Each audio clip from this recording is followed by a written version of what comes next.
what do I need to know before I start learning Arabic? This is an important question you should ask yourself before you start learning a new language, and especially before you start learning Arabic. Because one of the key questions you have to ask yourself is, which Arabic do you need or want to learn?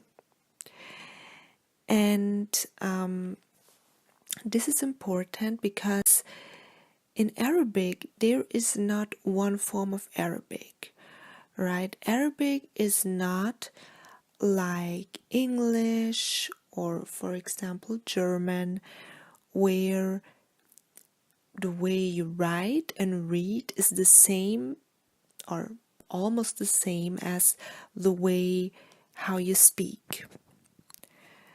That is not the case in Arabic, and that's why you gotta ask yourself the question, what is my learning objective? What is my learning objective? And basically you have two options, right?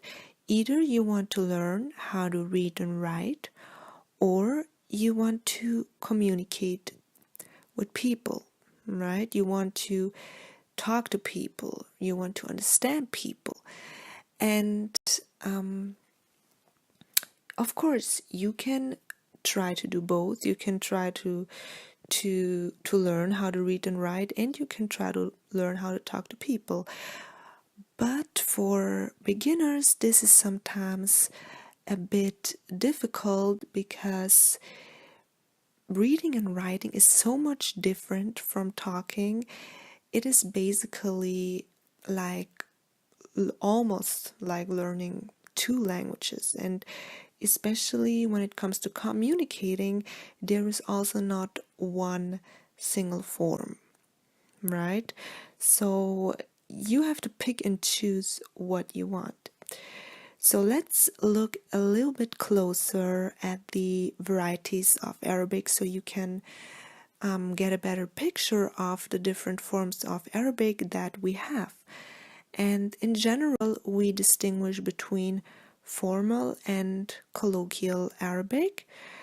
Formal Arabic basically is classical Arabic, and classical Arabic you can find, for example, Umayyad and Abbasid literary texts from the 7th century to the 9th century.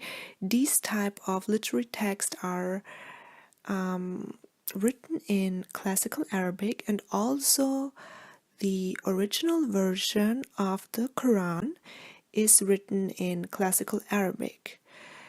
However, this form of Arabic is not really useful in the modern times, and so the only time I would recommend learning this form of Arabic is if you really want to study the Quran or this kind of old literature, but other than that, it's not going to be helpful.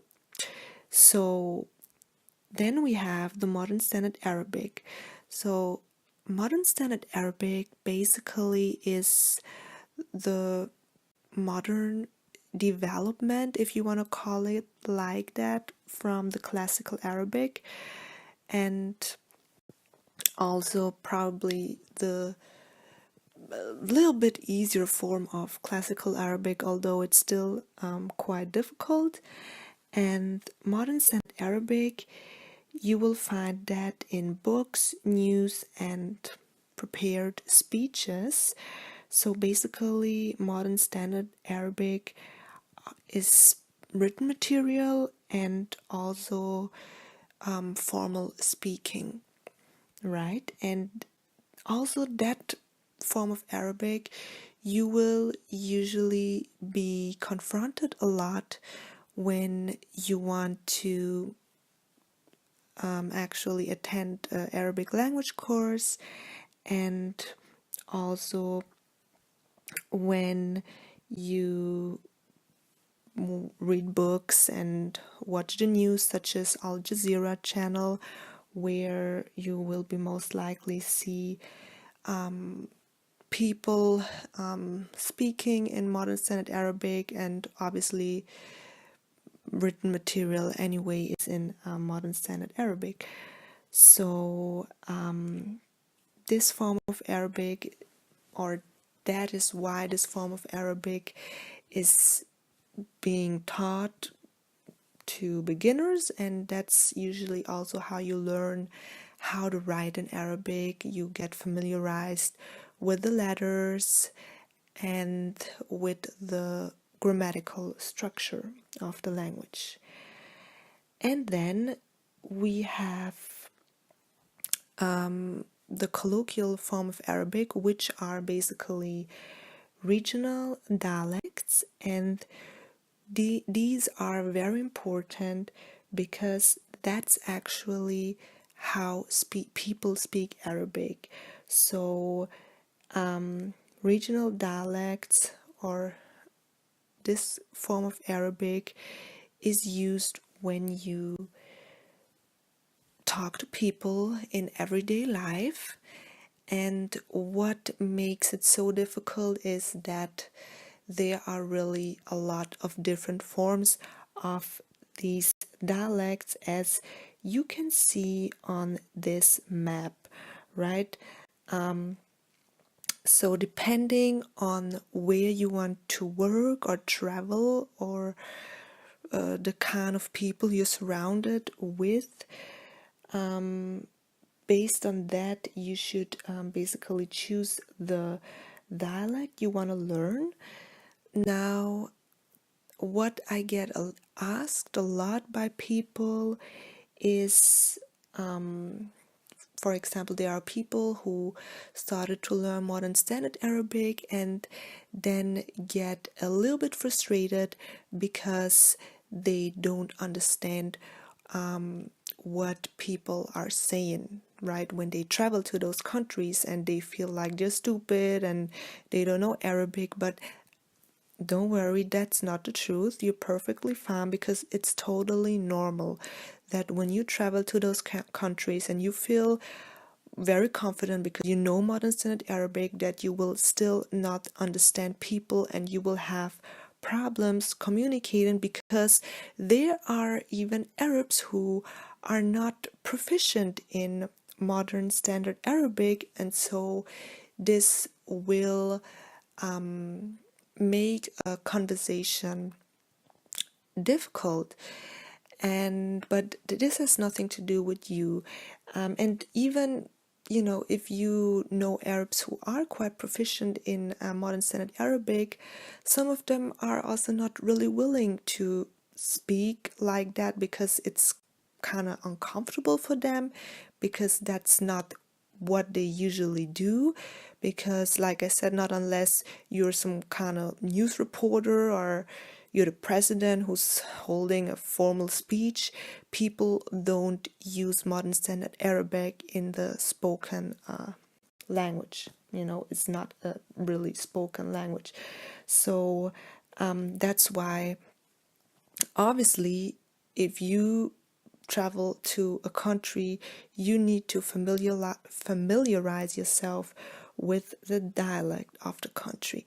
And now people ask me or that's a question that I hear a lot, is, and even I ask myself the question when I learned Arabic, which dialect is probably the closest to modern standard Arabic?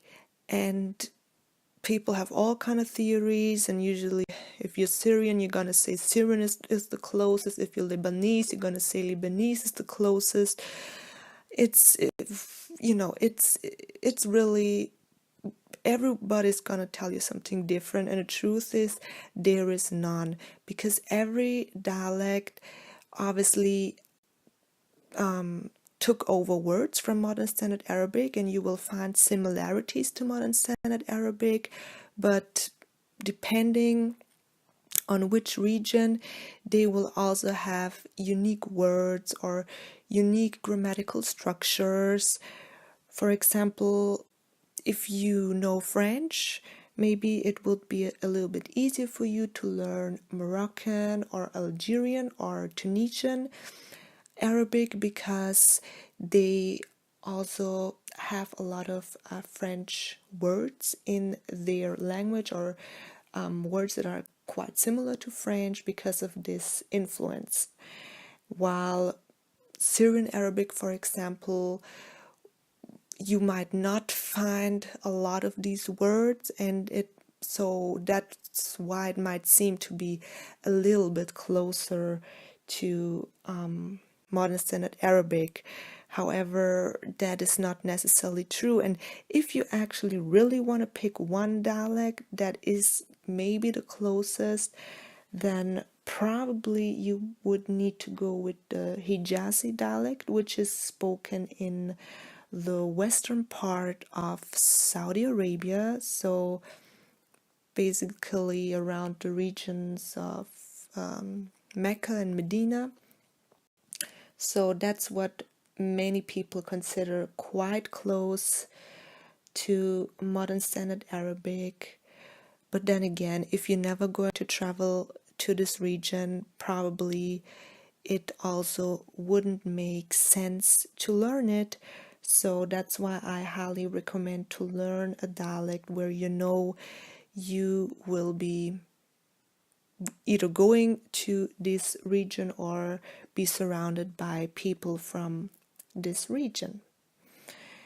And yeah, for those who want to start with a dialect, I'd say the easy thing about it is that it's much easier to learn than modern standard Arabic because it is, or it usually doesn't have so complicated grammatical structures, because in modern standard Arabic you will have to deal a lot with grammatical cases, which can be quite confusing.